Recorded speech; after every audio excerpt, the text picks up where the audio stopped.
आपकी सैलरी बढ़ती है, लेकिन महीने के अंत में पैसा बचता क्यों नहीं? दूध, सब्जी, किराया, सब कुछ हर साल थोड़ा थोड़ा महंगा हो रहा है, लेकिन आपकी मेहनत तो उतनी ही है। फिर जेब हल्की क्यों लगती है? महंगाई अचानक नहीं आती, ये धीरे धीरे आपकी खरीदने की ताकत को खा जाती है। और सच ये है, कोई एक केंद्रीय ताकत है जो इसे काबू में रखने की कोशिश करती है, लेकिन क्या वो सच में इसे कंट्रोल कर पाती है, या खेल हमारी समझ से बाहर खेला जा रहा है? आज हम जानेंगे महंगाई को कौन रोकता है और कैसे। पिछले हिस्से में हमने समझा था, महंगाई सिर्फ दाम बढ़ने का नाम नहीं है, ये आपकी कमाई की ताकत कम होने की कहानी है। आज जितने पैसों में घर का सामान लाते हैं, कुछ समय बाद उसी पैसे में थैला आधा भरता है। यानी पैसा वही है, लेकिन उसकी पकड़ ढीली हो रही है। दर्द यहीं से शुरू होता है। आप ज्यादा मेहनत करते हैं, लेकिन आराम नहीं बढ़ता। सपने वही रहते हैं, पर दूरी बढ़ती जाती है। और महंगाई खुद से रुकती क्यों नहीं? क्योंकि जब दाम बढ़ते हैं, लोग ज्यादा कमाई चाहते हैं। जब कमाई बढ़ती है, खर्च फिर बढ़ जाता है, फिर दाम और ऊपर चले जाते हैं। ये एक चक्र है जो खुद ही घूमता रहता है। तो अब असली सवाल सामने है, अगर ये चक्र अपने आप नहीं रुकता, तो इसे रोकने की ताकत किसके पास है?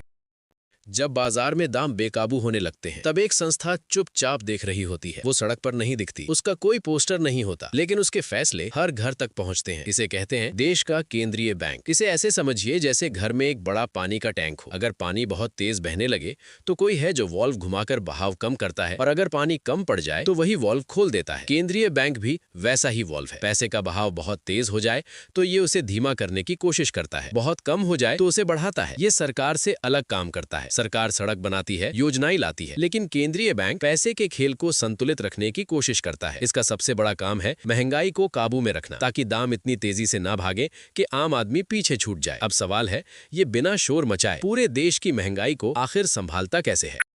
केंद्रीय बैंक का पहला और सबसे ताकतवर हथियार है ब्याज दर। इसे बहुत आसान तरीके से समझते हैं। जब आप बैंक से लोन लेते हैं, घर के लिए, गाड़ी के लिए, बिजनेस के लिए, तो बैंक आपसे थोड़ा एक्स्ट्रा पैसा लेता है। इसी एक्स्ट्रा को कहते हैं ब्याज। अब सोचिए, अगर ये ब्याज ज्यादा हो जाए तो लोन लेना महंगा हो जाएगा। लोग दो बार सोचेंगे, अभी घर लें या रुक जाएं, अभी नई फैक्ट्री खोलें या इंतजार करें। जब लोग कम उधार लेते हैं तो बाजार में खर्च थोड़ा धीमा हो जाता है। जब खर्च धीमा होता है तो दामों की रफ्तार भी धीरे धीरे कम होने लगती है। यही चेन रिएक्शन है। अब उल्टा देखिए, अगर केंद्रीय बैंक ब्याज दर घटा दे, लोन सस्ता हो जाता है, लोग ज्यादा खरीदारी करते हैं, बिजनेस फैलते हैं, नौकरियां बढ़ती हैं, बाजार में पैसा तेजी से घूमता है। लेकिन अगर पैसा बहुत तेजी से घूमे तो दाम फिर चढ़ने लगते हैं। तो ब्याज दर एक ब्रेक और एक्सेलरेटर दोनों की तरह है। जब महंगाई तेज भाग रही हो तो बैंक ब्रेक दबाता है, ब्याज बढ़ाकर। जब अर्थव्यवस्था सुस्त हो जाए तो एक्सेलरेटर दबाता है, ब्याज घटाकर। और इसका असर सीधा आप पर पड़ता है। होम लोन की किश्त बदल जाती है, बचत पर मिलने वाला रिटर्न बदल जाता है, नई नौकरी के मौके बढ़ या घट जाते हैं। आपको शायद पता भी ना चले, लेकिन एक छोटी सी दर में बदलाव आपके पूरे महीने का बजट बदल सकता है।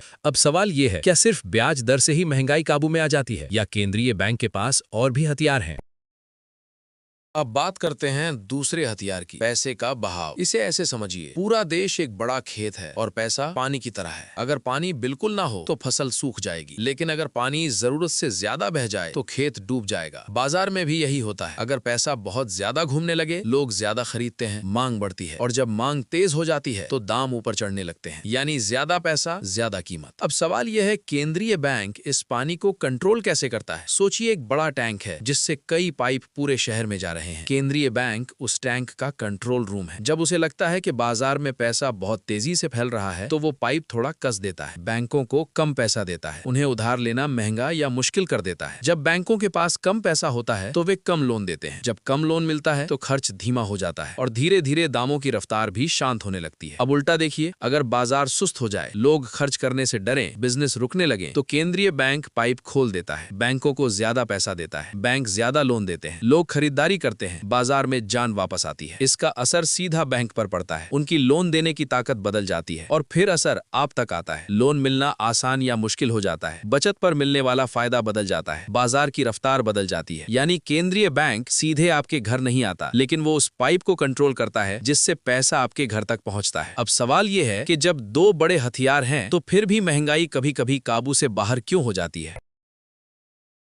केंद्रीय बैंक सिर्फ फैसले नहीं लेता, वो संकेत भी देता है। कभी आपने देखा है किसी बड़े घर का मुखिया बस इतना कह दे, अगले महीने खर्च कम रखना, और घर का माहौल पहले ही बदल जाता है। ठीक वैसा ही बाजार में होता है। जब केंद्रीय बैंक ये कहता है कि हम महंगाई पर सख्ती करेंगे, तो कई बार कदम उठाने से पहले ही बाजार संभलने लगता है। बैंक सतर्क हो जाते हैं, बिजनेस सोच समझकर खर्च करते हैं, लोग बड़ी खरीदारी टाल देते हैं। यानी सिर्फ एक घोषणा और पूरी चेन में हलचल। क्यों? क्योंकि बाजार सिर्फ पैसों से नहीं चलता, वो भरोसे से चलता है, उम्मीद से चलता है। अगर लोगों को भरोसा हो कि केंद्रीय बैंक महंगाई को काबू में रखेगा, तो वे घबराकर कीमतें नहीं बढ़ाते, दुकानदार डर से दाम नहीं चढ़ाते, कर्मचारी अचानक बड़ी मांग नहीं रखते। लेकिन अगर भरोसा टूट जाए तो डर फैलता है, और डर महंगाई को और तेज कर देता है। इसलिए कभी कभी सबसे बड़ा हथियार कोई कदम नहीं, सिर्फ एक मजबूत संदेश होता है। अब सोचिए, अगर ये भरोसा ही हिल जाए तो क्या होगा?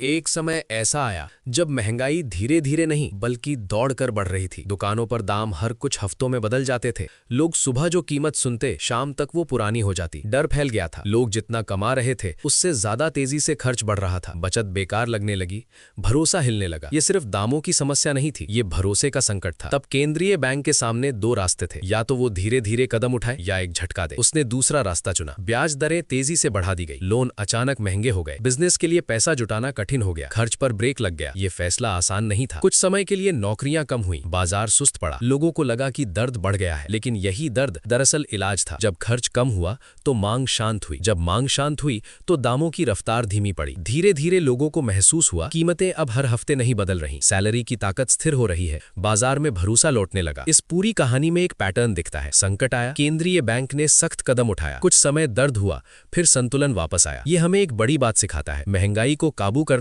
कभी कभी तुरंत राहत नहीं देता, कभी कभी पहले ब्रेक लगाना पड़ता है, तभी गाड़ी रास्ते पर आती है। और यहीं से समझ आता है, केंद्रीय बैंक का काम लोकप्रिय होना नहीं है, संतुलन बनाना है। लेकिन क्या हर बार ये तरीका काम करता है, या कुछ हालात ऐसे भी होते हैं जहां कंट्रोल करना मुश्किल हो जाता है? अब यहाँ एक सच समझना जरूरी है। केंद्रीय बैंक कोई जादूगर नहीं है, वो बटन दबाकर सब ठीक नहीं कर सकता। उसके पास औजार हैं, लेकिन हर औजार की एक कीमत है। अगर वो ब्याज बहुत बढ़ा दे तो महंगाई तो धीमी हो सकती है, लेकिन कारोबार भी धीमे पड़ सकते हैं, नौकरियां कम हो सकती हैं। अगर वो ब्याज बहुत घटा दे तो बाजार में रफ्तार आ सकती है, लेकिन दाम फिर से तेज भाग सकते हैं। यानी हर फैसला एक संतुलन है। एक तरफ महंगाई है, दूसरी तरफ विकास। अगर सिर्फ महंगाई को दबाने पर ध्यान दिया जाए तो अर्थव्यवस्था थक सकती है। अगर सिर्फ विकास को दौड़ाया जाए तो कीमतें बेकाबू हो सकती हैं। केंद्रीय बैंक का असली काम परफेक्ट बनाना नहीं है, संतुलन बनाना है। और संतुलन बनाना हमेशा आसान नहीं होता, क्योंकि ये खेल सिर्फ पैसों का नहीं है, उम्मीदों का है, डर का है, भरोसे का है। अब सवाल ये नहीं कि केंद्रीय बैंक सब कंट्रोल कर सकता है या नहीं, सवाल ये है कि क्या हम समझते हैं कि हर फैसले के पीछे एक समझौता छिपा होता है। शुरुआत में हमने पूछा था, सैलरी बढ़ती है फिर भी पैसा क्यों कम पड़ जाता है? अब आप जानते हैं, ये सिर्फ आपकी मेहनत की कहानी नहीं है, ये पूरे सिस्टम का खेल है। कहीं ब्याज बदला जाता है, कहीं पैसे का बहाव धीमा या तेज किया जाता है, कहीं सिर्फ एक संकेत दिया जाता है और बाजार की दिशा बदल जाती है। लेकिन असली ताकत सिर्फ केंद्रीय बैंक के पास नहीं है, असली ताकत समझ में है। जब आप समझते हैं कि महंगाई कैसे काम करती है तो आप घबराते नहीं, आप सोच समझकर कदम उठाते हैं। क्योंकि पैसा बदलता रहेगा, नीतियां बदलती रहेंगी, दौर बदलता रहेगा, लेकिन जो नहीं बदलना चाहिए वो है आपकी समझ। और शायद असली सवाल ये नहीं है कि महंगाई को कौन कंट्रोल करता है, बल्कि ये है कि क्या आप खेल को समझकर खेल रहे हैं। तो दोस्तों, कहानी यहीं खत्म होती है, लेकिन सोच अभी शुरू हुई है। अगले वीडियो में फिर मिलेंगे, तब तक स्वस्थ रहिए। जय हिंद।